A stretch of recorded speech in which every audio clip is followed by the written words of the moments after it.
Hi అండి. ఎలా ఉన్నారు? బాగున్నారా? నేను చాలా బాగున్నానండి. మీరు కూడా బాగుండాలని మనస్ఫూర్తిగా కోరుకుంటున్నాను. వెయిట్ లాస్ జర్నీలో మరొక మంచి వీడియోతోటి వచ్చాను. ఇంకా వెయిట్ లాస్ వీడియోస్ చాలామంది చూస్తున్నారు కదా. సో ఎవరైతే చూస్తున్నారంటే 5 మినిట్స్ 6 మినిట్స్ ఒక వీడియో 10 13 మినిట్స్ 15 మినిట్స్ ఉంటే కనీసం 8 మినిట్స్ 9 మినిట్స్ అయితే తప్పకుండా వీడియోనైతే చూస్తున్నారు. నాకు చాలా హ్యాపీగా ఉంది. చూసేవాళ్ళు కొంచెం మీ అభిప్రాయం ఎలాగుంది ఏంటి అంటే అన్ని నిమిషాలు చూస్తున్నారు కదా, మీకు ఏదో ఒక అభిప్రాయం అయితే ఉంటుంది కదా. అభిప్రాయాన్ని కామెంట్ రూపంలో పెట్టారనుకోండి, నాకు తెలుస్తుంది నేను ఎలా చెప్తున్నాను ఏంటి అనేది. అండ్ నెక్స్ట్ వీడియో కూడా కొంచెం మంచిగా రీచ్ అవుతుంది. అండ్ లైక్ చేయడం కూడా మర్చిపోకండి, ఎందుకంటే చాలామంది 2000 సబ్స్క్రైబర్స్ అయితే అయ్యారు. సో చాలా హ్యాపీగా ఉంది. సో ఈ 2000 సబ్స్క్రైబర్స్లో వెయిట్ లాస్ గురించి చూసేవాళ్ళు కొంతమంది, ఎంతమంది ఒక వీడియో పెట్టిన వెంటనే అయితే ఒక 150-200 వ్యూస్ అయితే వస్తున్నాయి. సో వీళ్ళందరూ ఖచ్చితంగా 5 మినిట్స్ 6 మినిట్స్ 8 మినిట్స్ ఇలాగ చూస్తున్నారు. చూసేవాళ్ళు తప్పకుండా మీ అభిప్రాయాన్ని అయితే కామెంట్లో తెలియజేయండి. నాకు చాలా హ్యాపీగా ఉంటుంది. అండ్ మీరు ఏమనుకుంటున్నారు అండ్ మీ అభిప్రాయాలు, తర్వాత మీకు ఏమైనా డౌట్స్ ఉన్నా అండ్ మీకు వీడియో ఎలాగ అనిపించింది ఇలాంటివి అయితే తప్పకుండా పోస్ట్ చేయండి. నాకు చాలా ఎంకరేజ్మెంట్గా ఉంటుంది. సో ఇదొకటైతే కోరుకుంటున్నాను.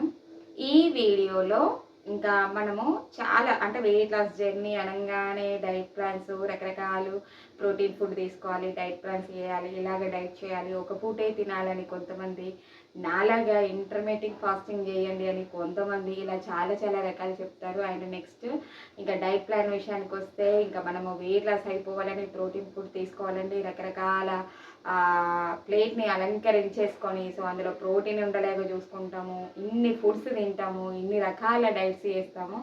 సో అలా కాకుండా అన్నము, సో అన్నం తినాలంటే భయపడొద్దు. తర్వాత ఆయిల్ ఫుడ్ ఎప్పుడైనా తింటే భయపడొద్దు, స్వీట్స్ తింటే భయపడొద్దు. ఇలాగ ఇవన్నీ మనం ఎప్పుడైనా తినాలనుకున్నప్పుడు అంటే మనకి క్రేవింగ్స్ వచ్చినప్పుడు మనం ఎంత తినాలనుకుంటున్నామో అంత తినేలాగా ఉంటూ సో మనము వెయిట్ లాస్ అవ్వాలి. ఎలా అవ్వాలి? సో ఇప్పుడు 80 కేజెస్ ఉన్నా నేను. సో ఇలాంటి క్రేవింగ్స్ అన్నీ చంపుకొని పక్కా డైట్ చేసి సో తగ్గిపోయాను. ఒక 20 కేజెస్ తగ్గాను అనుకోండి, తగ్గాను. సో ఇందులో నేను సో నాకు ఎప్పుడైనా వీలైనప్పుడు అంటే మరీ ఎక్కువగా కాదు, తినాల్సిన పరిస్థితి వచ్చింది, తినాలి అని అనిపించింది అనుకున్నప్పుడు ఆయిల్ ఫుడ్ తిన్నాను. అండ్ తినాలి అని అవసరం ఉంది అంటే ఇప్పుడు 7 శనివారాల వ్రతం చేశాను నేను ఈ వెయిట్ లాస్ జర్నీలో. సో ఖచ్చితంగా స్వీట్ తినాల్సి వచ్చేది. సో ప్రసాదాలు ఉంటాయి కదా తినడం, సో అవి కంపల్సరీగా తినేదాన్ని. ఇలాగా అంటే నాకు పర్టికులర్గా నేను ఒక సిస్టమేటిక్గా పెట్టుకున్నాను. సో నేను తినను అంటే తినను, ఇంకా అలాగ అనుకొని ఆ క్రేవింగ్స్ని చంపుకొని ఉండలేదు. ఎప్పుడైతే తినాలనుకుంటున్నానో అలా తినను. మరి దీన్ని ఎలా ప్లాన్ చేసుకోవాలి? హెవీగా తింటాం కదా, తింటే మరి వెయిట్ లాస్ ఎలాగ అవుతాం కాం కదా, మరి ఎలాగా అని చాలామందికి డౌట్ ఉంటుంది. ఇంకా ఆ డౌట్ని క్లారిఫై చేద్దామని అంటే నా ఎక్స్పీరియన్స్ని నేను షేర్ చేసుకుంటున్నాను. ఎందుకంటే నేను ఇలాంటివన్నీ ఫేస్ చేశాను. ఫేస్ చేసి 80 కేజెస్ ఉన్నా, నేను 60 కేజెస్కి వచ్చాను. సో ఇవన్నీ ఫేస్ చేసి వచ్చాను కాబట్టి సో నా అనుభవం మాత్రమే చెప్తున్నాను. ఇవి అందరికీ వర్కౌట్ అవుతుందా అంటే సో రూపాయి ఖర్చు లేదు. అండ్ మనము ఎటువంటి అంటే ఉపవాసాలు దీక్షలు ఉండేసి పొట్టను మార్చుకునే అవసరం లేదు. సో మనం తగ్గం ఇంకా అనుకునే వాళ్ళు ఒకసారి ఫాలో అయిపోయారు అనుకోండి, ఒక 3 మంత్స్ చూస్తే సో మీరు మార్పు అనేది కనబడినప్పుడు మీకు మంచే కదా. సో అందుకోసమే చెప్పాలనుకుంటున్నాను. సో ఇందులో మెయిన్ పర్టికులర్గా ఏంటంటే రైస్ అంటే అమ్మో రైస్ తినద్దు అని డైట్ చేయాలి ఖచ్చితంగా అన్న వాళ్ళు రైస్ అస్సలు ముట్టద్దు. ఈ ప్లేస్లో మనకి బ్రౌన్ రైస్ తీసుకోండి, లేదంటే మినెల్స్ తీసుకోండి, లేదంటే చపాతీ పుల్కా తినండి, ఇలాంటివన్నీ చెప్తారు కదా. సో నేనేమంటున్నానంటే సో మన ఇండియన్ కల్చర్లో ఎక్స్పెషల్లీ మన ఆంధ్ర తెలంగాణ వైపు మనం రైసే తింటాము. సో మనం ఎన్ని తిన్నా సరే మనకు తిన్నట్టుగా అంటే భోజనం పూర్తిగా తిన్నట్టుగా అనిపించదు. సో రైస్ తింటేనే తృప్తిగా తిన్నట్టుగా అనిపిస్తుంది. కానీ ఈ రైస్ని ఎలా తినాలి? Quantity base main important. మనం ఏవి తింటున్నాం అనేది అనుకుంటే మనం ఎంత తింటున్నాం అనేది చాలా ఇంపార్టెంట్. అండ్ నెక్స్ట్ ఏ టైమింగ్స్లలో తింటున్నాం అనేది చాలా ఇంపార్టెంట్. అండ్ నెక్స్ట్ ఈ తిన్నదంతా మనకి డేలో తిన్నదంతా సో మనము రాత్రి నైట్ పడుకునే వరకు ఎంప్టీ స్టమక్ అయిపోయి అరుగుతుందా లేదా అనేది కూడా ఇంపార్టెంట్. ఇవి 3 కంపల్సరీగా చూసుకోవాలి. సో ఎంత తింటున్నాము, మన వెయిట్ ఎంత ఉన్నాము, సో మన వయసు అంటే మనకి ఎంత ఏజ్ ఉంది, మనం ఎంత తినగలమో అంత తిన్నాం అనుకోండి, ఆ తిన్నది రాత్రి వరకు మనం పడుకునే టైం వరకు అరిగిపోయింది అనుకోండి, అరిగిపోయిన పదార్థం ఏదైతే ఉంటుందో, ఏదైతే డైజెషన్ సిస్టమ్ సరిగ్గా పనిచేసి నెక్స్ట్ డే మనకి ఆ అరిగిపోయినంత వేస్టేజ్ అంతా బయటికి ఎలాగైతే మోషన్ రూపంలో అంటే వస్తుందో, మలబద్ధకం లేకుండా ఉంటుందో అండ్ మన మెటబాలిజం బాగుంటుందో అప్పుడు హ్యాపీగా వెయిట్ లాస్ అవ్వచ్చు. సో ఇదన్నమాట. సో ఇవన్నీ అంటే ఇప్పుడు మనకి ఈ జీర్ణ వ్యవస్థ కరెక్ట్గా ఉంది, మనకి డైజెషన్ అయితే అన్నీ తినొచ్చు అంటే అన్నీ తినొచ్చు, కానీ లిమిట్ మెయింటైన్ చేయాలి. సో ఈరోజు చక్కెర తినాలా, ఆ చక్కెర తినొద్దు అంటాం కదా, స్వీట్స్ అంటే షుగర్ వస్తుంది కదా, షుగర్కి సంబంధించింది కాకుండా బెల్లం ఎక్కువ క్వాంటిటీలో ఉండదు. నేనైతే పల్లిపట్టీలు తినేదాన్ని, నువ్వుల ముద్దలు, పల్లిపట్టీలు, సో బొబ్బట్లు ఇలాంటివి బెల్లానికి సంబంధించినవి తింటే ఎక్కువ ఎఫెక్ట్ ఏమీ పడదు. సో అండ్ నెక్స్ట్ రోజు తినాం కదా, ఎప్పుడో ఒకసారి వీక్లో 1 టైం తింటే పెద్ద ప్రాబ్లం ఏమీ కాదు. ఆ తిన్నప్పుడు మనం కొంచెం వాకింగ్ ఒక 15 మినిట్స్ చేసేవాళ్ళము, తిన్న నెక్స్ట్ డే ఒక 15 మినిట్స్ ఎక్స్ట్రా చేసామనుకోండి, హ్యాపీగా ఇంకా అది మనకి హెవీ క్యాలరీస్ వస్తాయి కదా, ఆ క్యాలరీస్ బర్న్ అయిపోయాయి అనుకోండి, సో ఏ ప్రాబ్లం ఉండదు. అండ్ రైస్, సో మనము రైస్ ఎలా తీసుకోవాలంటే, సో మనకి ఇష్టమైన ఫుడ్ ఉంది, ఎక్కువ తింటే ఏం ప్రాబ్లం ఏం లేదు, కానీ ఆ రైస్ తినేటప్పుడు మనము కర్రీస్ ఏవైతే చేసుకుంటున్నామో ఒత్తుగా కలుపుకొని తినే విధంగా చూసుకోవాలి. రైస్ హెవీగా ఇంత రైస్ తినేసి ఇంత కూరలు కాకుండా కూరని మంచిగా చక్కగా ఒత్తుగా అంటే రైస్కి ఒక 3 పాలు కలుపుకుంటే బెస్ట్. సో 3 పాలు కలుపుకోము, నేను తినలేమంటే నేను కూడా అంత హెవీగా కలుపుకొని తినేదాన్ని కాదు. కాకపోతే ఏంటంటే ఒక 2 పాలు, ఒక పాలు రైస్ అయితే 2 పాలు కర్రీ, ఆ కర్రీలలో కూడా రకరకాల ప్రోటీన్కి సంబంధించిన మంచి చక్కగా ఆకుకూరలు, పప్పు, తర్వాత ఎగ్స్, తర్వాత మిల్ మేకర్ ఇలాంటి ప్రోటీన్కి సంబంధించినవి చక్కగా ఇంక్లూడింగ్ చేసుకుంటూ లంచ్కి సంబంధించి అయితే రైస్ కంపల్సరీ. ఇంకా ఆయిల్ ఫుడ్ విషయానికి వస్తే ఆయిల్ ఫుడ్ రెగ్యులర్గా తింటే ప్రాబ్లం అవుతుంది. అండ్ ఆ ఆయిల్ ఫుడ్ మనం ఇంట్లో చేసుకొని ఎప్పుడో ఒకసారి పండక్కో పప్పానికో డైట్ ప్లాన్ చేస్తున్నాం అనేసి మరీ కట్టుకొని కూర్చోకుండా తిన్నా ఏం కాదు అనే చెప్తున్నాను. అంత వెయిట్ ఏం గెయిన్ అవ్వము. సో ఒక్కరోజు ఇప్పుడు మనం ఒక 1 వీక్, ఒక 2 వీక్స్ చేసాము, లేదు 1 మంత్ చేసాము, 2 వీక్స్ 4 వీక్స్ 1 మంత్ ఇలా చేసేసి ఒక మంచి 5 kgs తగ్గాము. సో ఈ 5 kgs తగ్గిన తర్వాత మనకి ఏమనిపిస్తుంది, 5 kgs తగ్గిన తర్వాత ఎప్పుడో ఒకసారి ఒక ఆయిల్ ఫుడ్ తినాలనిపించింది, తిన్నాము. హఠాత్తుగా 2 kgs 3 kgs ఒక్క డే తింటే అంత హెవీగా ఏం పెరగం, బరువు ఎక్కువగా పెరిగిపోము. కంటిన్యూషన్ అయితేనే ప్రాబ్లం ఇక్కడ. సో ఆ కంటిన్యూషన్ కాకుండా చూసుకోవాలి. వీక్లో ఒక 3-4 టైమ్స్ తిన్నాము అంటే సో ఆటోమేటికల్గా మనం వెయిట్ లాస్ ఏం అవ్వకుండా పెరుగుతాము. సో 4 వీక్స్ అయింది, ఒక్కసారి ఆయిల్ ఫుడ్ తిన్నాము, అది కూడా ఇంట్లో ప్రిఫరెన్స్ అయితే బెస్ట్ అండి. బయట అంటే ఒక్కసారి డీప్ ఫ్రై చేసిన ఆయిల్ ఏదైతే ఉంటుందో, ఒకసారి డీప్ ఫ్రై చేసింది మనము మనకి ఏమి ఎఫెక్ట్ పడదు. ఇంకా మనం బయట ఫుడ్ తీసుకొస్తే వాళ్ళు ఆయిల్ ఎప్పుడు ఫ్రెష్గా ఉంచుతారనే నమ్మకం ఉండదు కాబట్టి, సో డీప్ ఫ్రై అయిన ఆయిల్ ఉంటుంది కాబట్టి అది చాలా డేంజరస్ కాబట్టి, సో అది మనకి కొలెస్ట్రాల్ని పెంచుతుంది కాబట్టి అలాంటివి తినకుండా సో ఇంట్లో ఈ ఫుడ్ తీసుకుంటే ఏం కాదు, అంత భయపడాల్సిన అవసరం ఏం లేదు. కాకపోతే ఏంటంటే మనం మెయింటైన్ చేయాల్సింది ఏంటంటే, మనం ఫుడ్ తింటున్నాం కదా, తినే ఫుడ్ మనకి డేలో ఎంత తీసుకుంటున్నామో తీసుకునేదంతా మనకి అరిగిపోతుందా లేదా అనేది చాలా ఇంపార్టెంట్. సో మనము ఇంత తినకుండా మనకి ఎంత అంటే పొట్ట ఇంతే ఉంటుంది, సో పొట్ట చుట్టూ కొవ్వంతా పెరిగిపోయి ఇంతలాగా పొట్ట కనబడుతుందని, కానీ మన పొట్ట అనేది ఒక అరచేయి అంతనే ఉంటుందంట, అరచేయి. ఈ అరచేయి అంత పొట్టలో మనం విపరీతంగా ఫుడ్ మనం వేసేస్తాం, అంటే కంటిన్యూషన్గా తింటూనే ఉంటాం. క్రేవింగ్స్ వచ్చినాయని మనకి నచ్చినవి తింటూ ఉంటాము, ఆకలి వేస్తుందని కొంచెం తింటూ ఉంటాము, ఆయన నెక్స్ట్ కొద్దిగా ఏదైనా తినాలనిపిస్తే అది ఆకలి అనుకుని హెవీగా తినేస్తాము. ఈ తినదంతా మన పొట్టలోకి వెళ్ళిపోయి అది ఏమవుతుంది, స్టోర్ అవుతుంది. అంటే మన పొట్ట ఆటోమేటికల్గా అరిచేయంతనే ఉంటుంది, కానీ తిన్న ఫుడ్ అంతా దాన్ని డైజెషన్ చేసి బాడీకి పంపించకుండా ఒకేసారి హెవీగా ఫుడ్ తీసుకుంటే ఆ ఫుడ్ అంతా స్టోర్ అయిపోయి అది ఫ్యాట్గా మారి ఈ పొట్ట చుట్టూ అంతా కొవ్వు, మళ్ళీ తర్వాత ఆ పొట్ట చుట్టూ పేరుకుపోయిన తర్వాత ఇంకా ఎక్కడ స్టోర్ చేసుకోవాలో సో తెలియక మిగతా ఏరియాలలో ఫ్యాట్ తయారవుతుంది, చేతులలో తయారవుతుంది, కాళ్ళలో తయారవుతుంది, వెనక భాగం తయారవుతుంది. సో ఇలాగ ఫ్యాట్ అంతా పేరుకుపోతుంది కాబట్టి మనకి ఇంకా అది డైజెషన్ అవ్వకుండా ఉంటుంది హెవీగా ఫుడ్ తీసుకుంటే. సో ఎంతవరకు లిమిట్ అనేది చాలా చాలా ఇంపార్టెంట్ అండి. లిమిట్ మెయింటైన్ చేయడం వల్ల మనకి చాలా బాగుంటుంది. సో ఇంటర్మీడియట్ ఫాస్టింగ్ అని నేను ఎక్కువగా చెప్తూ ఉంటాను. ఇంటర్మీడియట్ ఫాస్టింగ్లో ఏంటంటే మనం ఫుడ్ తీసుకుంటాము, కాకపోతే మనము గ్యాప్ ఇస్తామన్నమాట. ఫాస్టింగ్ అనేది ఏంటంటే ఫాస్టింగ్ చాలా మంచిది, ఫాస్టింగ్ చేయడం అనేది చాలా మంచిది. కానీ ఈ ఫాస్టింగ్ అంటే మరీ నీళ్ళు తాగకుండా ఉండడం కాదు. ఫాస్టింగ్ అంటే ఫాస్టింగ్లో కూడా ఏ ఫుడ్ అంటే రా ఫుడ్ కాకుండా లిక్విడ్స్ తీసుకుంటూ చక్కగా ఫాస్టింగ్ చేసామనుకోండి, ఈ లిక్విడ్స్ ఏవైతే ఉంటాయో అవి మన జీర్ణ వ్యవస్థని, గట్ హెల్త్ని, తర్వాత మన చాలా మంచి హెల్తీగా తయారు చేస్తాయి. సో అవి తీసుకుంటూ సో మనము ఈ రా ఫుడ్ని ఎంతవరకు అంటే టైమింగ్స్ అనేటివి మెయింటైన్ చేసుకుంటూ ఫాస్టింగ్ చేస్తామనుకోండి, ఆటోమేటిక్గా ఈజీగా చాలా మార్పులు వస్తాయి.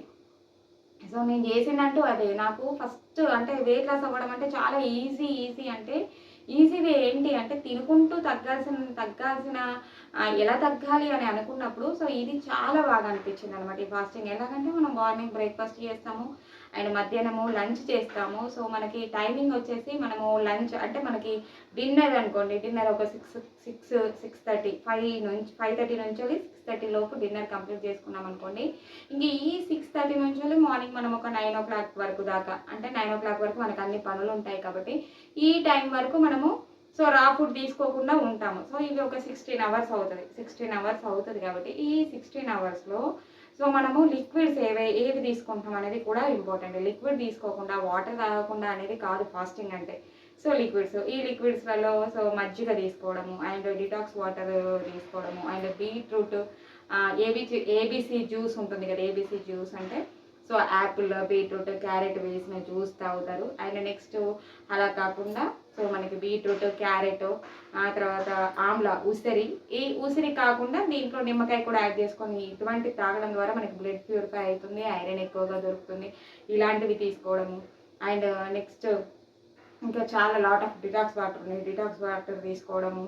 సో వీలైనప్పుడల్లా వాటర్ తాగుతూ ఉండడము. సో ఇలా మనము ఈ ఫాస్టింగ్ టైమింగ్ అంతా ఇలా మెయింటైన్ చేసి సో నైట్ పడుకునే వరకు ఒక డిటాక్స్ వాటర్ కానీ ఇట్లా వాటర్ తీసుకుంటూ మజ్జిగ తీసుకుంటూ అండ్ ఎర్లీ మార్నింగ్ లేచిన తర్వాత కూడా పరిగడుపున నిమ్మకాయ పిండి గోరువెచ్చని నీళ్ళు లేదంటే సబ్జా గింజలు వేసుకున్న గోరువెచ్చని నీళ్ళు తాగడము అండ్ నెక్స్ట్ ఒక మంచి డిటాక్స్ వాటర్ తీసుకోవడం. సో ఈ టైమింగ్ అంతా ఇలా లిక్విడ్కి మనము టైం కేటాయించేసి మిగతా సూర్యోదయం నుంచి స్టార్ట్ చేసి మనం ఎప్పుడైతే బ్రేక్ఫాస్ట్ స్టార్ట్ చేస్తామో ఆ బ్రేక్ఫాస్ట్ నుంచి మనము 6:30 వరకు రా ఫుడ్, ఈ రా ఫుడ్ కూడా మనము మంచి హెల్దీ రా ఫుడ్ తీసుకుంటూ చక్కగా మంచి ప్రోటీన్ ఉండే పదార్థాలు తీసుకుంటూ సో రైస్ తక్కువగా తినుకుంటూ కూరలు ఎక్కువగా తీసుకుంటూ సో మన టిఫిన్స్లలో కూడా మంచి ప్రోటీన్ ఉండే టిఫిన్స్ మనకి ఇడ్లీ తినవచ్చు, దోశ తినవచ్చు, ఏం ప్రాబ్లం లేదు.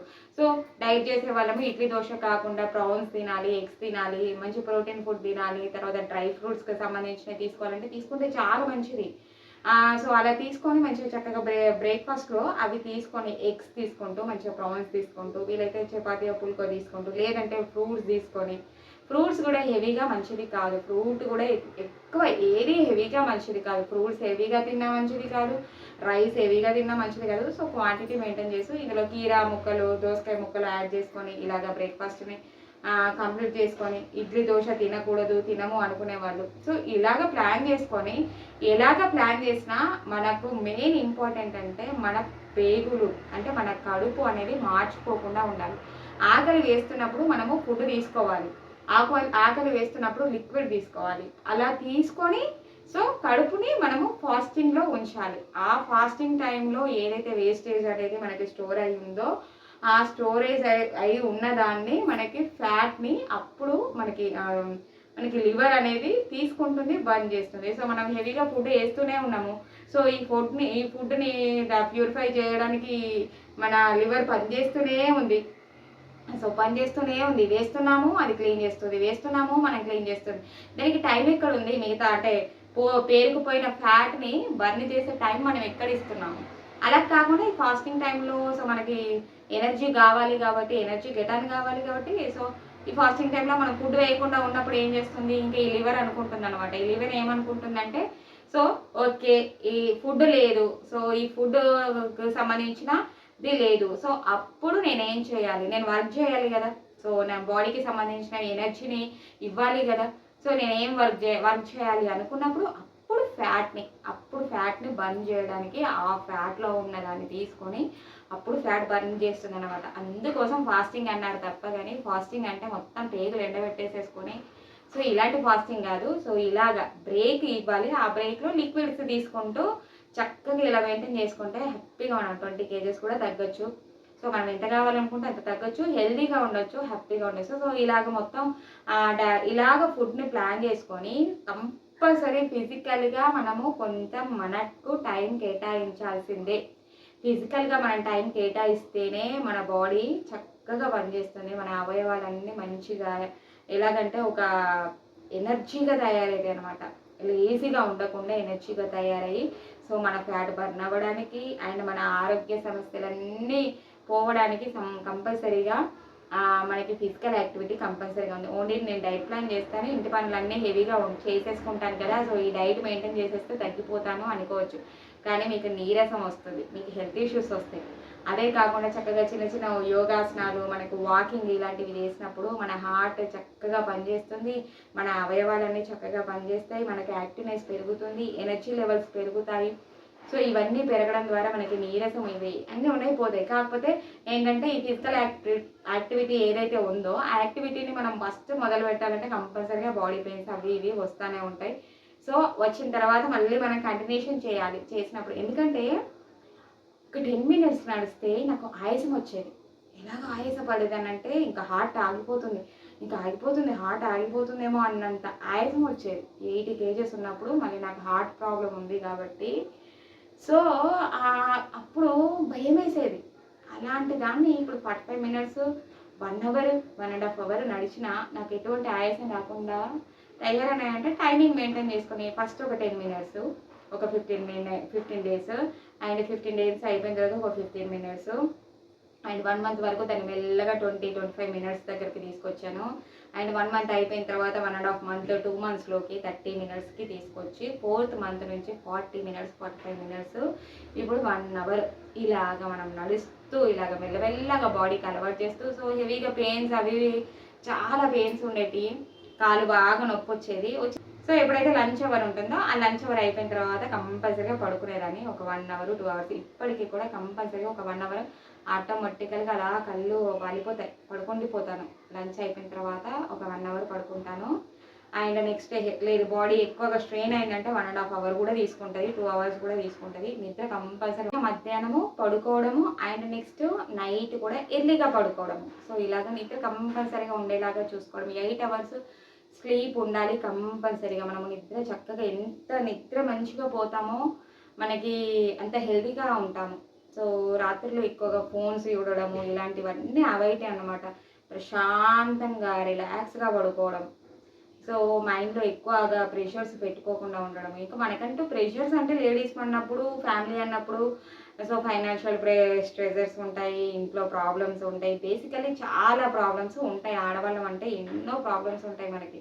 కాకపోతే అవన్నిటిని ఎంతవరకు ఉంచుకోవాలో అంతవరకే ఉంచుకొని మైండ్ ఎప్పుడు రిలాక్స్గా ఉంచుకుంటూ ఉండడానికి. సో అలా ఉండలేము అనుకునే వాళ్ళము మెల్లగా ఇలాగా ప్రకృతితో అంటే వాకింగ్ నేను ఒంటరిగా అంటే ఎవరితో కాకుండా నేను ఒకేదాన్ని ఒంటరిగా వాకింగ్ చేస్తున్నప్పుడు నాకు నేనుగా ఉన్నప్పుడు ప్లెజెంట్గా మంచి దేవుడికి సంబంధించిన విష్ణు సహస్రనామము లలిత సహస్రనామము ఇలాంటివన్నీ వింటూ చక్కగా నడుస్తూ అలాగా మెయింటైన్ చేసి ఇప్పుడు 4 months అయిపోయి 5 months అవుతుంది. సో మైండ్ రిలాక్స్గా తయారైంది, పీస్ఫుల్గా తయారైంది. సో నా ప్రపంచం ఒక అద్భుతం, నాకు నేనుగా గడిపే ప్రపంచం చాలా బాగుంటుంది అని అనుకొని అన్నీ అంటే నార్మల్గా ఎలాగవుతుందంటే మెల్లమెల్లగా మైండ్ అనేది రిలాక్స్గా అయిపోతుంది. ఏంటి ఇప్పుడు ఆలోచిస్తే నేను చేసేదంటూ ఏముంది, ఏదైనా చేయగలిగితే ఆలోచించాలి అనే స్టేజ్కి వచ్చాను. ఎవరు ఏమనుకుంటే ఏంటి, సో నా లైఫ్ ఇంపార్టెంట్, నా హెల్త్ ఇంపార్టెంట్, నా ఫ్యామిలీ ఇంపార్టెంట్, నా పిల్లలు ఇంపార్టెంట్, ఇంతవరకు మాత్రమే. నేను ఎంతవరకు చేయాలనుకుంటున్నానో అంతవరకు మాత్రమే. ఇంకా హెవీగా వేరే అవసరాలు లేదు, వేరే ఇష్యూస్ కానీ, వేరే వాళ్ళ గురించి కానీ ఆలోచించడం కానీ ఇలాంటివన్నీ సో అన్నీ అవాయిడ్ చేసుకొని సో ఇలాగ ప్రతి ఒక్కటి మనం తీసుకున్నాం అనుకోండి ఆటోమేటికల్గా మార్పు అనేది వస్తుంది. సో ఆ మార్పు వచ్చిన కొద్దీ మనం మెల్లగా స్టార్ట్ చేసింది మనమే మనకు తెలియకుండానే కొద్ది కొద్దిగా పెంచుకుంటూ వెళ్తాము. కానీ డెడికేషన్ తోటి చేయాలి, ఓపికతోటి చేయాలి ఏదైనా సరే. సో ఇలాగా సిస్టమేటిక్గా తింటూ చక్కగా బ్రేక్ ఇస్తూ సో మనము ఫుడ్ తీసుకున్న ఏ ఫుడ్ తీసుకున్నా సరే మనము డేలో కొంత ఫాస్టింగ్కి ఎక్కువగా టైం అంటే ఫాస్టింగ్లో కూడా లిక్విడ్స్ తీసుకుంటూ సో మనం తింటూ హ్యాపీగా వెయిట్ లాస్ అవ్వచ్చు. సో ఇలాగ ట్రై చేయండి. ఒక 3 మంత్స్ ఏదైనా సరే ఒక 3 మంత్స్ కంపల్సరీగా ట్రై చేయాలి. సో మన బాడీ పికప్ అంటే మన బాడీ తీసుకోవడానికి మన శరీరం అనేది మనం ఏదైతే చేస్తున్నామో వర్కౌట్స్ కానీ డైట్ కానీ మనం ఏదైతే మార్పులు అంటే మన లైఫ్లో ఏవైతే మార్పులు చేసుకున్నామో వాటికి టైం పడుతుంది. సో ఆ శరీరానికి మనము టైం ఇవ్వాలి. ఒక 1 మంత్ ఇచ్చి చూస్తే కొద్దిగా హెల్త్ ఇష్యూస్ తగ్గుతాయి. సో అప్పటికి తృప్తి పడాలి. అండ్ నెక్స్ట్ మంత్ ఏమవుతుంది కొంచెం మనం శరీరంలో మార్పు వస్తుంది. సో తగ్గుతున్నాము అనే ఫీల్ వస్తుంది. అండ్ నెక్స్ట్ 3rd మంత్ వరకు ఖచ్చితంగా తగ్గుతాము. తగ్గేది కూడా 5 కేజెస్ తగ్గలేదు కదా, 2 కేజెస్ తగ్గాను, 1 కేజీ తగ్గిందని అనుకోవద్దు. సో ఎంత తగ్గాము అనేది ఇంపార్టెంట్ కాదు, ఎంత హెల్దీగా తగ్గాము, ఎంత హెల్దీగా ఉన్నాము అనేది చాలా ఇంపార్టెంట్. అది మనం చూసుకోవాలి. సో ఇలా మొదలై 1 మంత్లోనే ఇంకొక 10 కేజెస్ తగ్గుతాము. సో నాకు అలాగే 3 మంత్స్ వరకు నార్మల్ అసలు అంటే నేను చూసుకోలేదు, వెయిట్ అనేది చూసుకోలేదు, కానీ తెలుస్తుంది కదా బాడీలో. 3 మంత్స్ తర్వాత వచ్చే మార్పు చాలా మంచి మార్పు. ఫస్ట్ హెల్త్ ఇష్యూస్ ఏదైతే ఆయాసము, తర్వాత హార్మోన్ ఇన్బ్యాలెన్సింగ్, డిఫరెంట్ ప్రాబ్లమ్స్ అన్నీ మెల్లగా కనుమరుగవ్వడం స్టార్ట్ అయ్యాయి. దాని తర్వాత చక్కగా 3 మంత్స్ తర్వాత 4th మంత్ వరకు 10 kgs తగ్గిపోయాము. 5th month 6th month వరకు మంచిగా 20 కేజెస్కి తగ్గాను. సో ఇలాగ తగ్గడం మొదలైందనమాట. సో మీరు కూడా చేయండి, స్టార్ట్ చేయండి. స్టార్ట్ చేస్తే తప్పేమీ లేదు. సో ఇలాగ ప్లాన్ చేసుకొని స్టార్ట్ చేయండి, కంపల్సరీగా మంచి రిజల్ట్ అయితే ఉంటుంది. సో ఈ వీడియో మీకు ఎలాగ అనిపించిందో తప్పకుండా కామెంట్ రూపంలో తెలియచేయండి. కొత్తగా చూసేవాళ్ళు చివరి వరకు చూసే వాళ్ళకి నా ధన్యవాదాలు. సో మీరు కూడా సబ్స్క్రైబ్ చేసి సపోర్ట్ చేయండి, ఇలాగే నన్ను సపోర్ట్ చేయండి. అండ్ మీ విలువైన అభిప్రాయాలను కామెంట్ రూపంలో పెట్టండి. మరొక మంచి వీడియోతో కలుసుకుంటాను. నేను మీ Aruna Santosh. Thank you for watching. Bye bye.